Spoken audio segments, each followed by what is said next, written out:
अस्सलामुअलैकुम viewers, welcome to another video.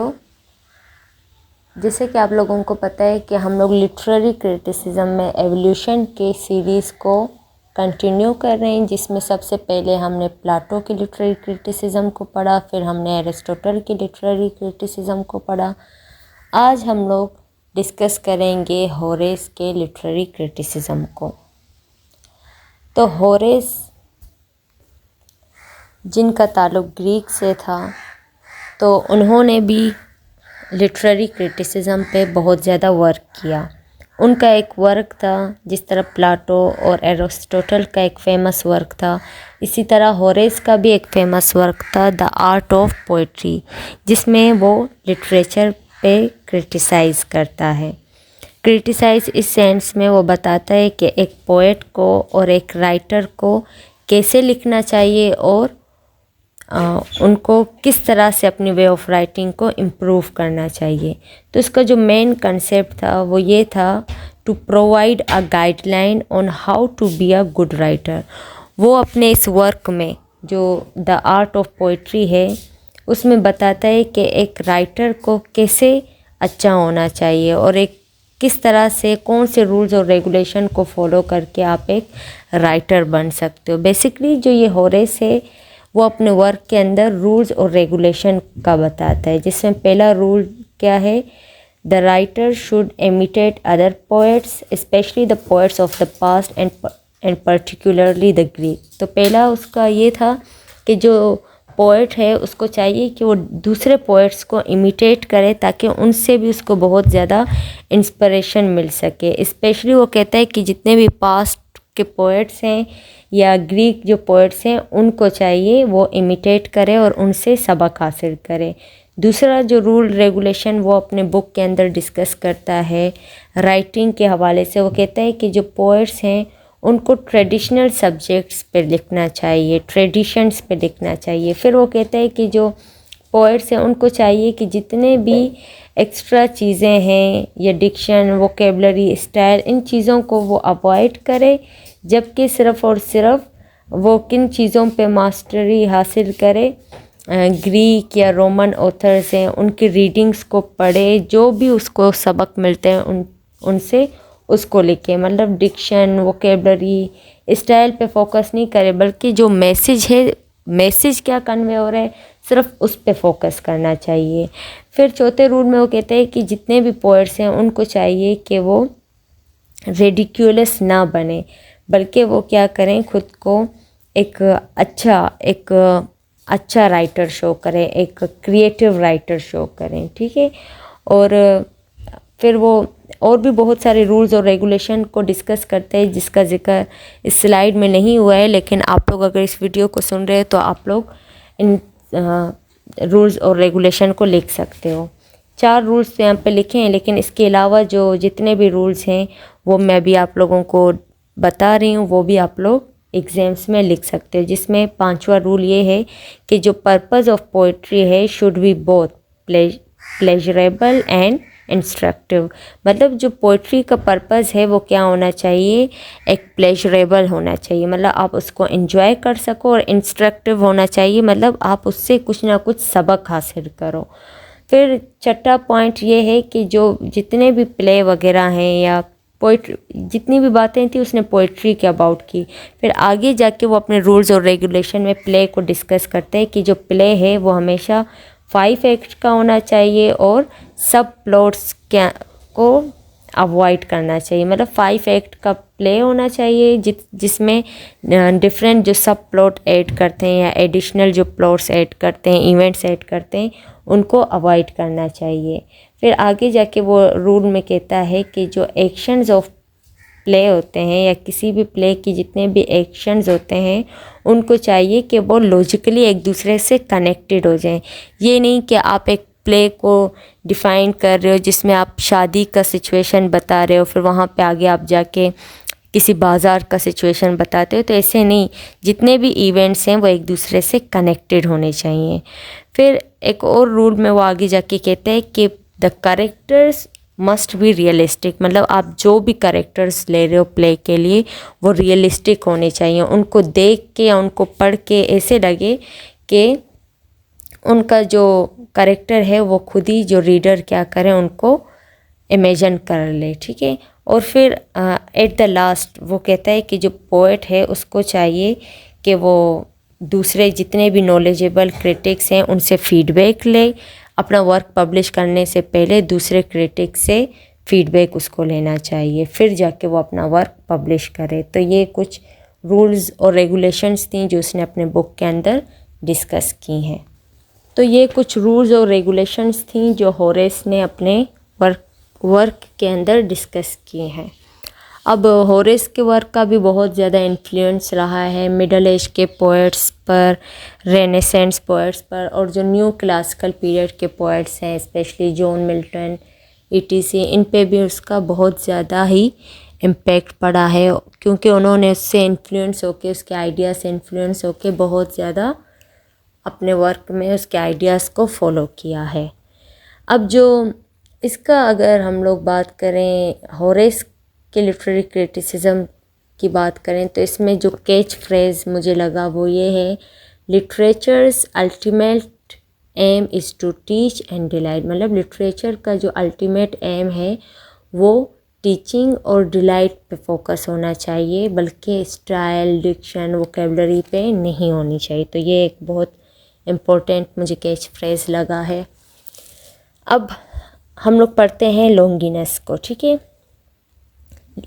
Horace के बाद हमारे पास आता है लॉन्गिनस, जो कि एक ग्रीक क्रिटिक हैं। होरेस जिसने फोकस किया था रूल्स और रेगुलेशंस पे कि एक राइटर को कैसे लिखना चाहिए, इन चीज़ों पे फोकस किया था, जबकि लॉन्गिनस ने इन चीज़ों पे फोकस नहीं किया। वो कहता है कि राइटिंग के अंदर इमोशनल और इंटेलेक्चुअल जो पावर है उस पे उसने फोकस किया था, ठीक है। Longinus focused on emotional and intellectual power of great writing. तो एक बहुत ही फेमस कोट है लॉन्गिनस का, वो कहता है कि वन कैन नॉट एक्यूरेटली जज a literary work unless one is exceedingly well read. मतलब आप एक लिटरेरी वर्क को उस वक्त तक जज नहीं कर सकते जब तक आपने उसको बहुत एक्सेस लेवल पे पढ़ा ना हो। जब तक आप लाजिम बात है किसी वर्क को पढ़ नहीं सकते तो आप उसको क्रिटिसाइज़ भी नहीं कर सकते। ये तो इसका हो गया एक मेन पॉइंट। अब बात करते हैं इसके लिटरेरी क्रिटिसिज्म की। तो लिटरेरी क्रिटिसिज्म में वो सबसे पहले जो फोकस करता है वो फोकस करते हैं सबलाइम पे। अब समझते हैं सबलाइम क्या है। Sublime is a concept that refers to greatness in literature. ये जो लिटरेचर के अंदर जो हम लोग क्रिएटिविटी या ग्रेटनेस ऐड करते हैं उसको हम लोग कहते हैं सबलाइम, ठीक है। अब ये सबलाइम क्या करता है, ये अपलिफ्ट करता है रीडर्स को और उनके माइंड में एक इमोशनल और इंटेलेक्चुअल इम्पैक्ट क्रिएट करता है, ठीक है। मतलब एक राइटर को कैसे लिखना चाहिए, लिटरेचर को कैसे होना चाहिए, तो सबलाइम इसे कहते हैं। तो बेसिकली जो लॉन्गिनस है उसका भी फोकस सबलाइम पे होता है। लॉन्गिनस कहता है कि 5 ऐसे सोर्स हैं जिस सबलाइम के 5 सोर्सेज हैं जिसको अप्लाई करके हम किसी भी लिटरेचर को ग्रेट बना सकते हैं। 3 सोर्सेज यहाँ पे डिस्कस हैं और 2 सोर्सेज डिस्कस नहीं है, वो भी मैं आप लोगों को बताऊंगी, आप लोग उसमें ऐड कर सकते हो। तो पहला जो सोर्स है वो ये है, the author must possess a great mind and a great soul. मतलब एक ऑथर के पास एक ग्रेट माइंड और ग्रेट सोल होना चाहिए। जब तक आपके पास एक अच्छा माइंड सेट नहीं होगा तो आप एक अच्छा वर्क कभी प्रोड्यूस या क्रिएट नहीं कर सकते हो। तो दूसरा सोर्स ये है कि the text must be composed of dignified and elevated diction disposing the reader to high thought. मतलब आपके पास कुछ ऐसे वर्ड्स और ऐसे डिग्निफाइड और एलिवेटेड वर्ड्स होने चाहिए जो आपके रीडर्स को अट्रैक्ट करें, ठीक है। तीसरा वो कहता है the readers' reaction to a work matters only if as the audience they are learn enough. यहाँ पे वो रीडर्स के इमोशंस की या रिएक्शन की बात करते हैं कि एक वर्क में जब तक रीडर्स का रिएक्शन नहीं होगा तो वर्क ही नहीं होगा। तो एक राइटर को चाहिए कि वो ऐसी वर्डिंग यूज़ करे जिसमें रीडर्स अपने आप को इंगेज महसूस कर सकें। जब भी वो किसी प्ले को या नोवेल को पढ़ें तो उनको ऐसे लगे कि ये प्ले या नोवेल हमारी लाइफ पे लिखा गया है, वो उसको इस तरह से प्ले करे, इस तरह से क्रिएट करे। ठीक है, ये हो गया तीसरा पॉइंट। अब चौथा है use of figure of speech. अब क्या है, एक अच्छा वर्क आप उस वक्त प्रोड्यूस कर सकते हो जब आप उसमें फिगर ऑफ स्पीच को यूज़ करते हो। आई थिंक इस पॉइंट को एक्सीड करने की ज़रूरत नहीं, ये आप सभी को अच्छे से समझ आ गया होगा। अब पांचवा सोर्स वो कहता है कि एक वर्क उस वक्त प्रोड्यूस होगा जब उसमें अरेंजमेंट ऑफ वर्ड्स अच्छी होगी। तो यहाँ पे वो अरेंजमेंट ऑफ वर्ड्स पे फोकस करते हैं कि जब तक आप वर्ड्स ऑर्डर को फॉलो नहीं करते हो, अरेंजमेंट ऑफ वर्ड्स को फॉलो नहीं करते हो, तो आप एक अच्छी राइटिंग नहीं लिख सकते हो। तो ये 5 सोर्सेज थी जिसको अप्लाई करके आप किसी भी राइटिंग को एक ग्रेट राइटिंग बना सकते हो। फिर जो लॉन्गिनेस है वो एग्जाम्पल भी देता है कि एक ऐसे वर्क की जिसमें सबलाइमिटी, मतलब इन तमाम चीज़ों का, ये जितने भी 5 सोर्सेज उसने बताए वो तमाम सोर्सेज एक वर्क है जिसके अंदर डिस्कस हुए हैं, और वो वर्क किसके, होमर्स का वर्क है। लॉन्गिनेस कहते हैं कि जो होमर्स का वर्क है इलियड, जिसमें उसने description of gods and nature को जो उसने डिफ़ाइन किया है वो इस वे में डिफ़ाइन किया है कि ये एक हाईएस्ट फॉर्म ऑफ सब्लिमिटी है, मतलब एक हाईएस्ट वे है एक राइटिंग की, कि उसने एक एक चीज़ को इतने अच्छे वे में डिफ़ाइन किया है जिसमें ये 5 जो पॉइंट्स बताएं लॉन्गिनेस ने, वो पांचों पॉइंट्स इसके अंदर इंक्लूड हैं इस वर्क के अंदर। ये कौन सा वर्क था, इलियड, जो होमर्स ने लिखा था। किसके अबाउट लिखा था, गॉड्स एंड नेचर के अबाउट। तो ये था लॉन्गिनेस का लिटरेरी क्रिटिसिज्म, और इसका जो इसकी इम्पोर्टेंस इसीलिए है लिटरेरी क्रिटिसिज्म में क्योंकि इसने एक कंपैरेटिव स्टडी करके एक लिटरेरी क्रिटिसिज्म प्रोड्यूस किया था। मतलब बहुत सारे क्रिटिक्स के वर्क्स को पढ़ा, होमर्स को, बाकी जितने भी वर्क्स हैं उनके वर्क्स को पढ़, जितने पोएट्स हैं, राइटर्स हैं, उनके वर्क्स को पढ़ के एक कंपैरेटिव स्टडी किया है। और इसके बारे में ये कहा जाता है कि लॉन्गिनेस को एक टाइटल भी मिलना चाहिए कंपैरेटिव क्रिटिक का, और इसके अलावा ये फर्स्ट क्रिटिक है जिसने लिटरेरी क्लासिक को भी डिफ़ाइन किया था। और इसकी जितने भी वर्क्स हैं उसका बहुत ज़्यादा इन्फ्लुएंस था 20th सेंचुरी के राइटर्स थे, या जितने भी 18th सेंचुरी के राइटर्स थे जैसे विलियम वर्ड्सवर्थ, एस.टी. कोलरिज, उन पे भी इसका बहुत ज़्यादा इन्फ्लुएंस था लॉन्गिनेस का। ठीक है, तो ये हो गया होरेस एंड लॉन्गिनेस का लिटरेरी क्रिटिसिज्म। अब हम लोग पढ़ते हैं प्लोटिनस को। ये ग्रीक फिलोसोफर और इनको फाउंडर ऑफ न्यू प्लाटोनिज्म भी कहा जाता है। इसके जो आइडियाज़ हैं वो ज़्यादातर इन्फ्लुएंस थे प्लाटो से। ठीक है, और लेकिन इसने अपना एक यूनिक वे बताया था ब्यूटी के अबाउट, आर्ट के अबाउट और सोल के अबाउट। प्लोटिनस का जो कंसेप्ट था लिटरेरी क्रिटिसिज्म को लेके वो ब्यूटी, सोल और आर्ट पे था। उसका मेनली जो कंसर्न था वो स्पिरिचुअल वर्ल्ड पे था। उसका जो वर्क है क्रिटिसिज्म का जिसका नाम है एनिएड, ये इसका मेन वर्क था। ठीक है, ये एक एपिक वर्क था जिसका नाम था एनिएड्स। ठीक है, एक कलेक्टेड वर्क था प्लोटिनस का, जिसमें उसने डिस्कस किया था relationship between material world and spiritual world, जिसमें उसने किस चीज़ को बताया, मटेरियल वर्ल्ड को और स्पिरिचुअल वर्ल्ड को डिस्कस किया था।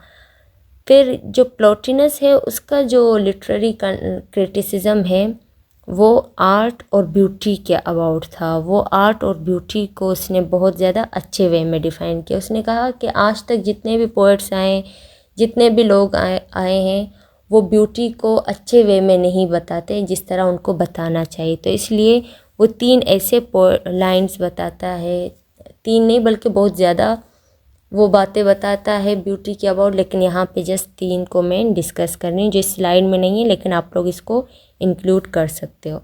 तो प्लोटिनस कहता है कि जो आर्ट है, आर्ट क्या है, आर्ट सिर्फ एक इमिटेशन नहीं है, ठीक है, बल्कि ये एक डीपर मीनिंग है।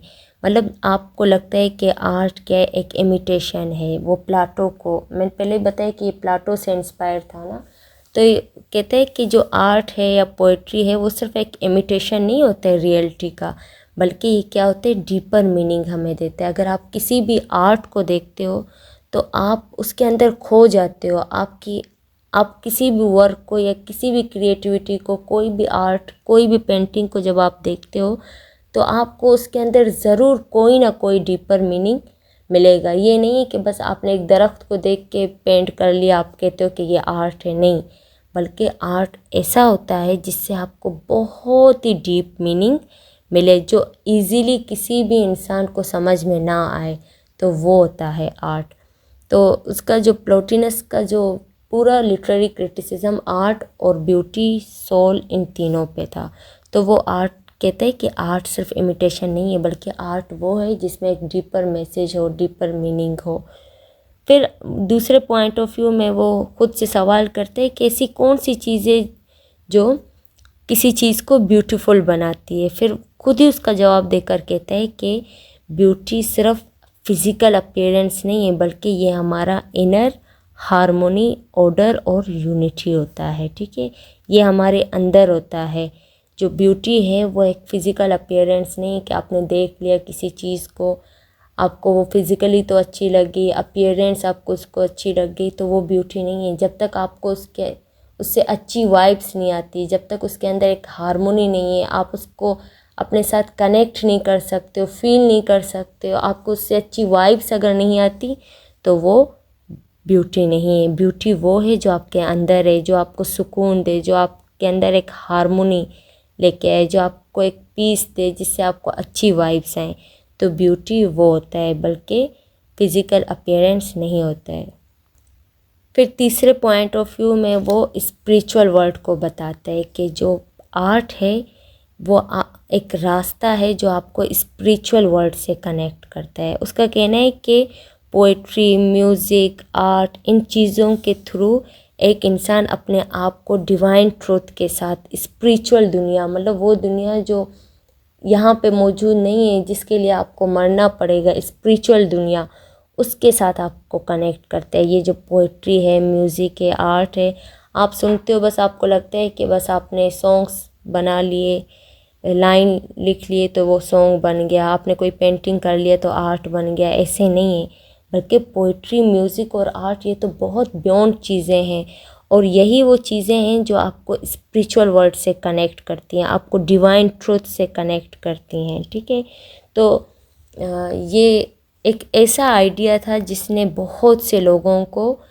सोचने पे मजबूर किया कि एक आर्ट कैसे किसी इंसान को स्पिरिचुअल वर्ल्ड से कनेक्ट करता है। तो क्रिस्टीना रोसेटी के बारे में भी आप लोगों ने सुना होगा, वो भी उसके इस आइडिया से, प्लोटिनस के इस आइडिया से बहुत ज़्यादा फेमस हुए थे, इन्फ्लुएंस हुए थे। उन्होंने कहा कि एक इंसान को आर्ट कैसे एक स्पिरिचुअल के साथ, गॉड के साथ कैसे कनेक्ट करते हैं। फिर उन्होंने भी इसी आइडिया से इन्फ्लुएंस होके ऐसे ऐसे आर्ट्स बनाए जिसका लोग सिर्फ तसव्वुर ही कर सकते हैं। ठीक है, तो वो भी उसी से ही, प्लोटिनस से ही इंस्पायर हुए थे। तो इसका भी बहुत ज़्यादा, जो प्लोटिनस है उसका भी बहुत ज़्यादा इन्फ्लुएंस रहा है बहुत सारे लोगों पे, स्पेशली जो फिलोसफर्स हैं, अगस्टाइन है, दांते है, जितने भी रोमांटिक्स पोएट्स हैं, वो भी इसके इस वर्क से, आइडिया से बहुत ज़्यादा मुतासिर हुए हैं, उन पे भी उनका बहुत ज़्यादा इन्फ्लुएंस हुआ है। तो ये हो गया हमारे पास प्लोटिनस का कंसेप्ट।